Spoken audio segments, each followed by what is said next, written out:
కానీ అనుకోని పరిస్థితుల్లో రాజాని ఆ ఊరి అల్లుని చేసి రావాల్సి వచ్చింది. నువ్వు హత్య చేస్తున్నావు. నీ కడుపులో పెరిగే బిడ్డని హత్య చేయటం లేదా? నీ బిడ్డను చంపే అధికారం నీకెవరిచ్చారు? రేపి పాటికి ఆ అమృతి కంటే అందగత్తెని, దానికంటే ఎక్కువ వస్తున్న సంబంధాన్ని తెచ్చి నీకు పెళ్లి చేస్తాను.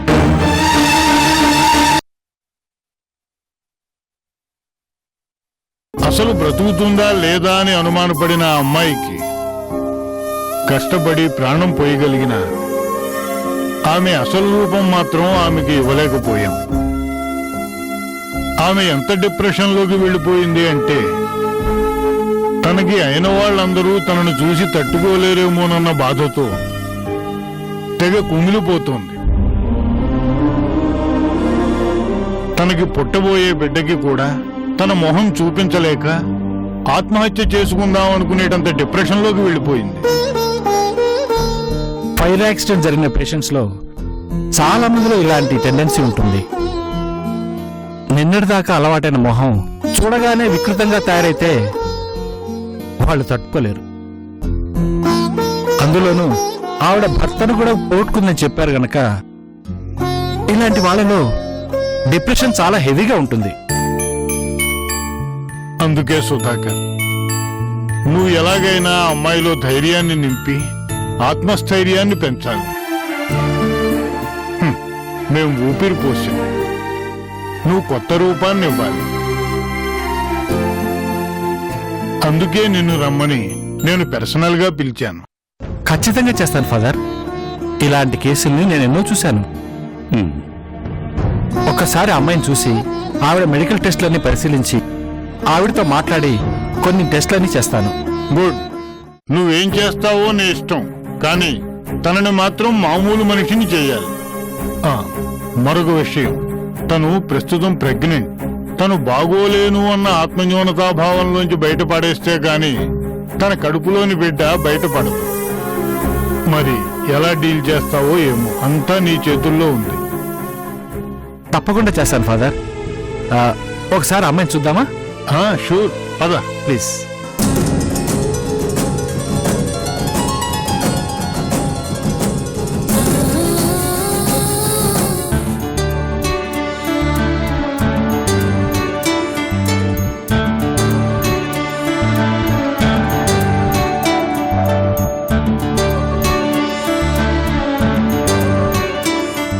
రా బాబు, రా.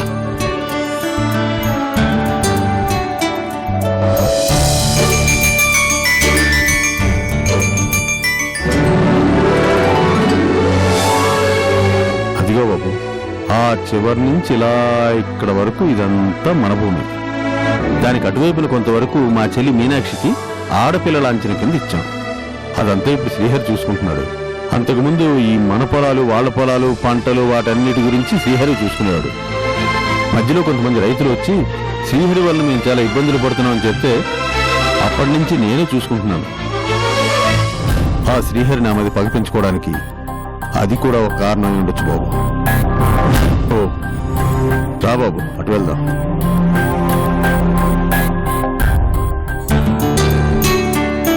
నమస్కారం అయ్యా. అయ్యా నమస్కారం అయ్యా. నమస్కారం. బాగున్నారా? బాగున్నామయ్యా. ఏంటి పనులు ఎలా సాగుతున్నాయి? తమరు ఏలుబడిలోకి వచ్చాక దిగులే ఉందయ్యా, అంతా బానే ఉందయ్యా. ఈయన మీకు తెలుసు కదా, ఈయన మా అల్లుడు గారు. నమస్కారం బాబు. నమస్కారం. నమస్కారం అయ్యా. నమస్కారం అయ్యా. ఈ సంవత్సరం అమ్మాయి పెళ్లి పెట్టుకుందాం అనుకుంటున్నామండి. మంచిది. తమరు దయదలిచి ఇంకో 2 ఎకరాలు కౌలుకిచ్చారంటే కష్టపడి పండించుకుంటామండి. ఆ అమ్మాయి పెళ్లి జరిగిపోతుందండి. భలే వాడవయ్యా. అమ్మాయి పెళ్లి గురించి నువ్వేం దిగులు పడకు. సంబంధం కుదిరాక ఒకసారి అమ్మాయిని తీసుకుని ఇంటికి రా. అట్టాగేనండి. సరే, మీరు పనులు చేసుకోండి. అట్టాగేనయ్యా. రా బాబు.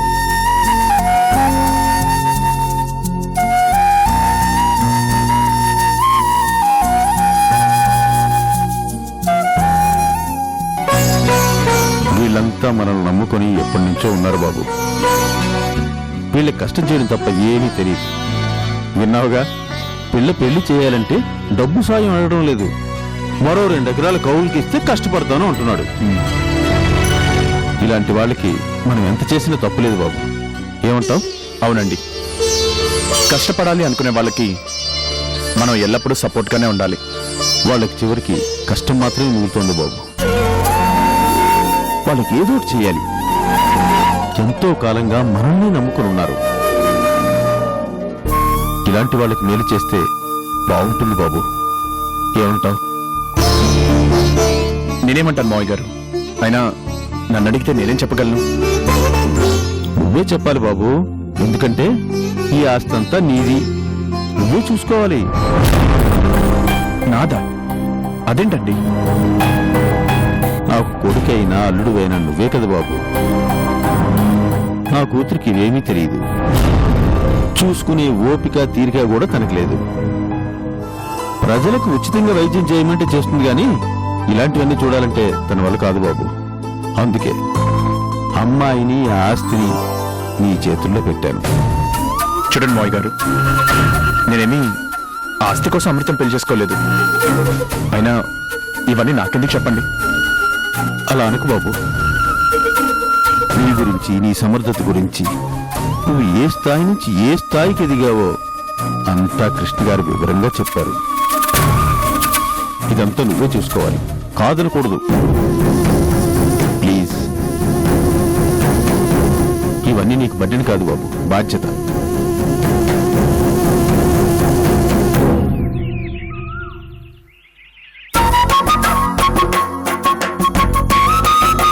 నమస్కారం అయ్యా. నమస్కారం అయ్యా. నమస్కారం. బాగున్నావా? బాగున్నానయ్యా.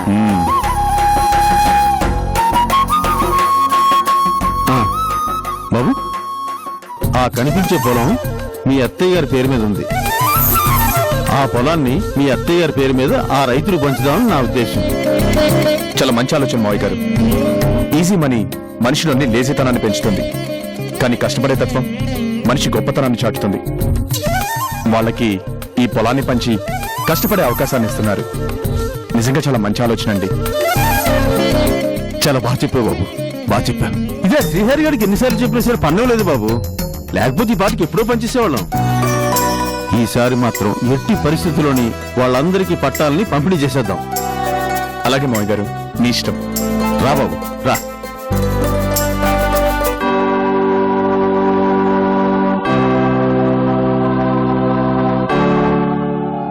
ఏమిటా అమ్మాయి పరిస్థితి? No problem father. ఇప్పుడు ఆ అమ్మాయికి సర్జరీ చేయొచ్చు. కాంప్లికేషన్స్ కూడా ఏమి లేవు ఫాదర్. ఆపరేషన్ చేయొచ్చు. మరి నీకు ఎప్పుడు కుదురుతుంది? నువ్వు అసలే బిజీ డాక్టర్వి. ఈ సర్జరీ చేసిన తర్వాతనే నేను ఇక్కడి నుంచి వెళ్తాను ఫాదర్. మరి నీ అపాయింట్మెంట్స్? మరేం పర్వాలేదు ఫాదర్. రేపే మనం సర్జరీ చేసేస్తున్నాం. కాకపోతే సర్జరీ అయిన తర్వాత ఒక 15 రోజుల పాటు తనని మీరు జాగ్రత్తగా చూసుకుంటే చాలు. అలాగే. 15 రోజుల తర్వాత నేను వచ్చి కట్లు ఓపెన్ చేస్తాను. అప్పటి వరకు ఇన్ఫెక్షన్స్ అవి రాకుండా స్పెషల్ కేర్ తీసుకోవాలి. ఆ అమ్మాయి నా బిడ్డ లాంటిది సుధాకర్. చాలా జాగ్రత్తగా చూసుకుంటాను. అయితే రేపే ఆపరేషన్ చేద్దాం. ఆ ఏర్పాట్లు అవి చెప్తే. ఓకే, నేను ఇప్పుడే ఆ ఏర్పాట్లన్నీ చేస్తాను. కిషోర్,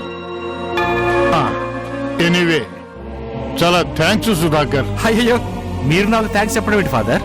లేదు సుధాకర్, ఆ అమ్మాయి బాధని చూడలేకపోతున్నాను. నేను ఒక డాక్టర్ని. ఎంతో మంది పేషెంట్స్ని చూశాను. ఎంతో మందికి ట్రీట్మెంట్ ఇచ్చాను. వాళ్ళందరినీ మామూలు మనుషులుగా తయారు చేశాను. కానీ ఈ అమ్మాయి విషయంలో మాత్రం ఆమెను సముదాయించలేకపోతున్నాను. ఆ అమ్మాయిని చూడగానే ఏదో ఆత్మీయత. నిజంగా ఆమెకు ఓ ఫాదర్లా ఫీల్ అయ్యాను. అర్ధరాత్రి చనిపోవడానికి వెడుతుంటే చనిపోకుండా ఆపాను. ఆ రోజు నేను కాపాడకపోయి ఉంటే పాపం ఆ అమ్మాయి ఏమైపోయేదో.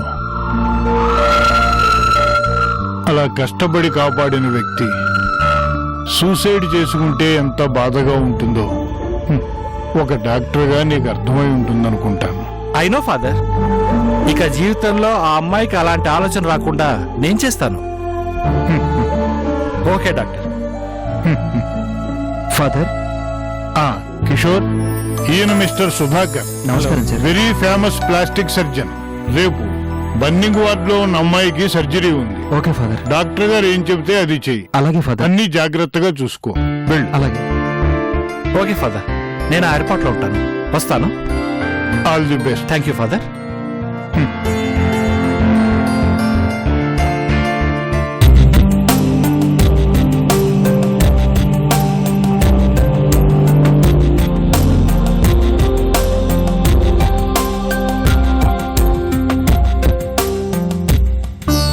ఏమండి, కాఫీ తీసుకోండి.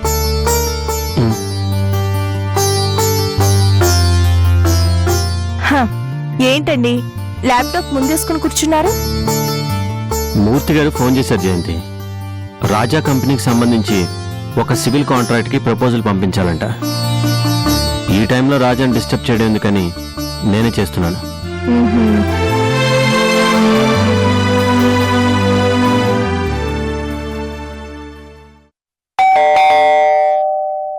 నేను చూస్తాను.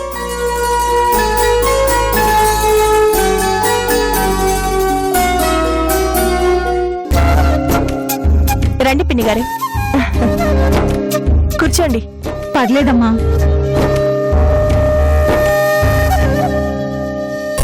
ఏంటి విశేషం?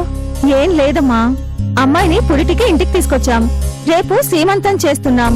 ఓ, మీరు తప్పకుండా రావాలి. ఏవండి, మీరు మర్చిపోకండి, మీ దంపతులు వచ్చి అమ్మాయిని ఆశీర్వదించి తాంబూలం తీసుకోవాలి. అలాగేనండి. వస్తామమ్మా. ఉండండి పిన్ని గారు, కాఫీ తాగేసి వెళ్ళండి. లేదమ్మా, ఇంకా చాలా మందికి చెప్పాలి. వెళ్ళిన ప్రతి చోట కాఫీ తాగితే ఇక నా పని అంతే సంగతులు. వెళ్ళొస్తామమ్మా, మర్చిపోకు. రేపు సాయంత్రం తప్పకుండా రావాలి. అలాగే, పదండి.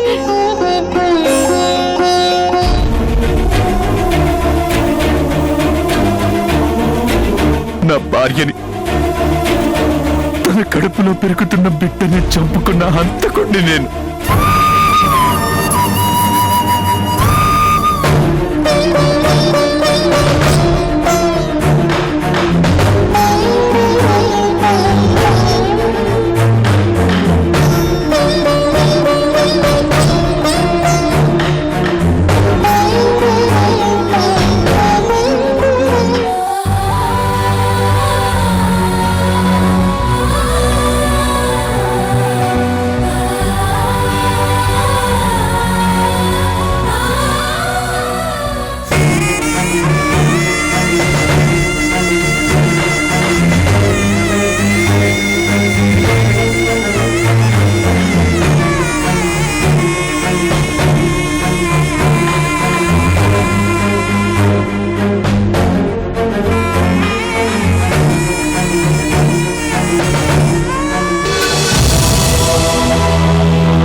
ఏంటండి, ఏమైంది? జయంతి, కాలానికి బాధ, జాలి ఇలాంటివే ఉండవు కదా. ఎవరు పోయినా ఎవరు ఏమైనా తన గమనాన్ని ఆపకుండా రోజులు దొల్లిచ్చేస్తుంది కదా. చూడు జయంతి, చందు బ్రతికే ఉంటే మనం కూడా చందుని పురిటికి తీసుకొచ్చి శ్రీమంతం చేయించేవాళ్ళం కదా.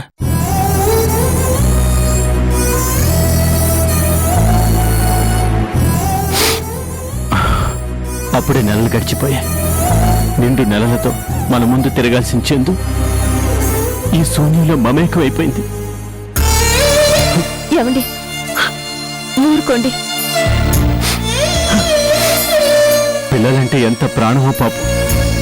పాప కావాలా బాబు కావాలని సరదాగా అడిగితే ఒక పాప ఒక బాబుతో సరిపెట్టను నాన్న, నీకోసం బోళ్ళంతమంది మనవల్ని మనవరాల్ని కనిస్తాను, నీకు ఫుల్ ఎంటర్టైన్మెంట్ వాళ్ళతో నవ్వేసేది.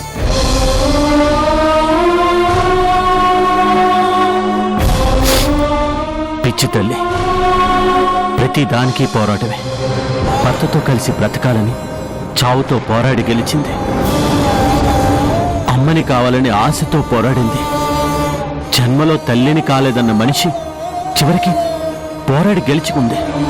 కడుపులో బిడ్డ పుట్టాకైనా ఆ దేవుడికి జాలి కలగలే. చూసావు జయంతి, పాప జీవితం మొత్తం ఆ చిన్నపిల్లని కష్టపెట్టాను. ఇప్పటికైనా కరుణిద్దాం అనిపించలేదు ఆ దేవుడికి. కనీసం ఒక బిడ్డని చూసుకునే అవకాశం కూడా ఇవ్వకుండా కాల్చి బూడిద చేశాడు. ఏమండి ఊరుకోండి, బాధపడకండి. బాధపడి ప్రయోజనం జయంతి. నా బంగారు తల్లి లేదుగా, తను తిరిగి రాదుగా. కన్న తండ్రిగా చందుకు అన్నీ జరిపించాలనుకున్నాను.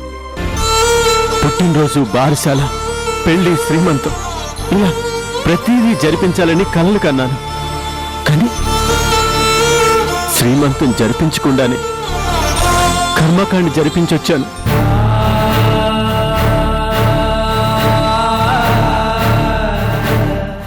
ఏమ్మా చందు, ఈ విషయంలో అన్నిట్లోనూ మీ డాడీ పర్ఫెక్ట్గా ఉండడం నీకిష్టం లేదు కదా? అందుకే కదా దూరం అయ్యా. అన్నీ బాగుంటే నీ శ్రీమంతం ఎంత ఘనంగా చేసేవాణ్ణి. అలాంటి అవకాశం, అదృష్టం నాకు లేకుండా చేశావు.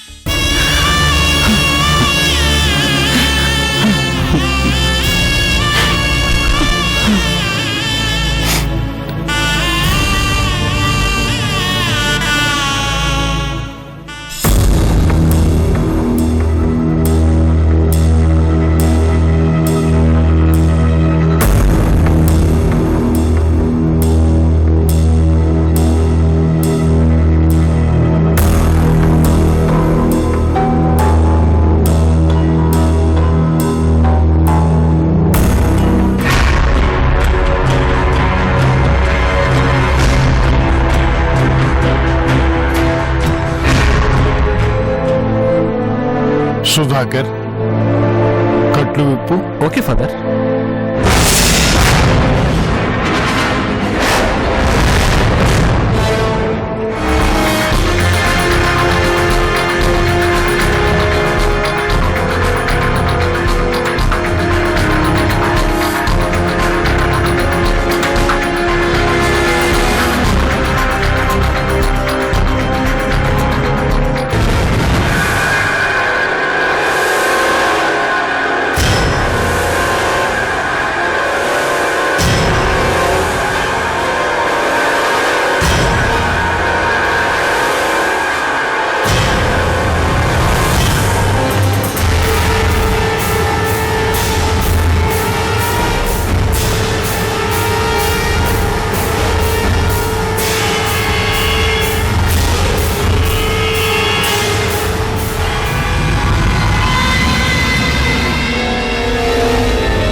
మెల్లిగా కళ్ళు తెరిచి చూడండి.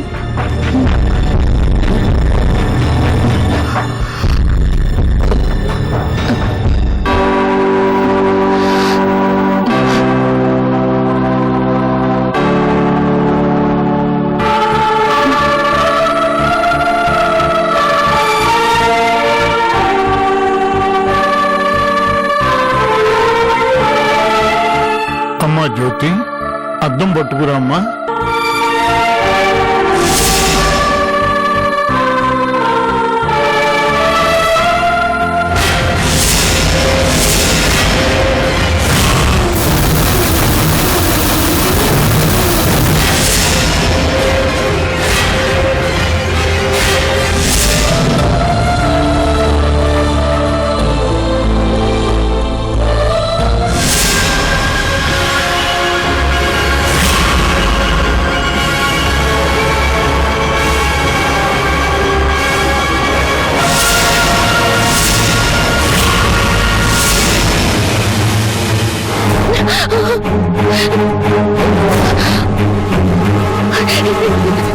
డాక్టర్, ఇది నేను కాదు డాక్టర్.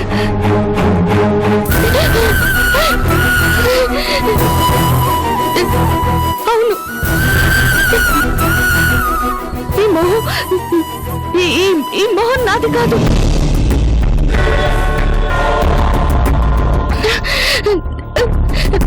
నేను వేరు డాక్టర్, ఇది నేను కాదు. అఫ్ కోర్స్ మీరు కాకపోవచ్చు. ఇలా సర్జరీలు జరిగిన తర్వాత మీ పాత మొహం మీకు రావడం అంటే కష్టం. No. బట్ ఈ ఫేస్ రావడం కోసం మేము చాలా కష్టపడ్డాం. మీ మొహంలో చాలా కండరాలు కాలిపోయాయి. వాటన్నిటిని సరి చేసుకుంటూ ఈ రూపంలోకి తీసుకుని వచ్చాం.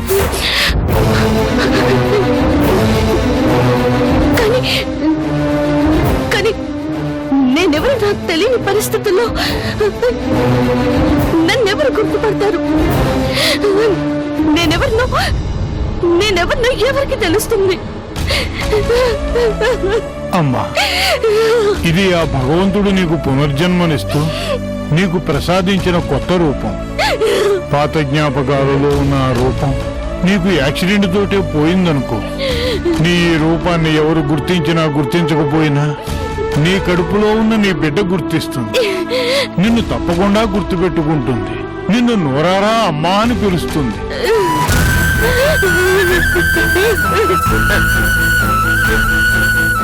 నీ కన్న బిడ్డ కంటికి నువ్వెక్కడ వికృతంగా కనిపిస్తావోననే కదా ఇప్పటిదాకా బాధపడ్డావు. ఆ కారణంతోటే కదా ప్రాణత్యాగానికి కూడా సిద్ధపడ్డావు. అది చూశాక నీకు మంచి రూపం ఇవ్వాలని నా శిష్యుడైన ఈ డాక్టర్ సుధాకర్ని పిలిపించానమ్మా.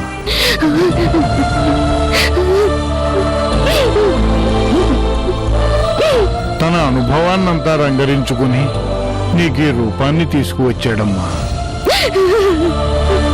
నీకు నేను ప్రాణం ఇస్తే ఇతను నీకు రూపం ఇచ్చాడు. లేకపోతే నువ్వు భయపడినట్టు ఆ వికృత రూపంతోనే ఉండిపోవలసి వచ్చేది.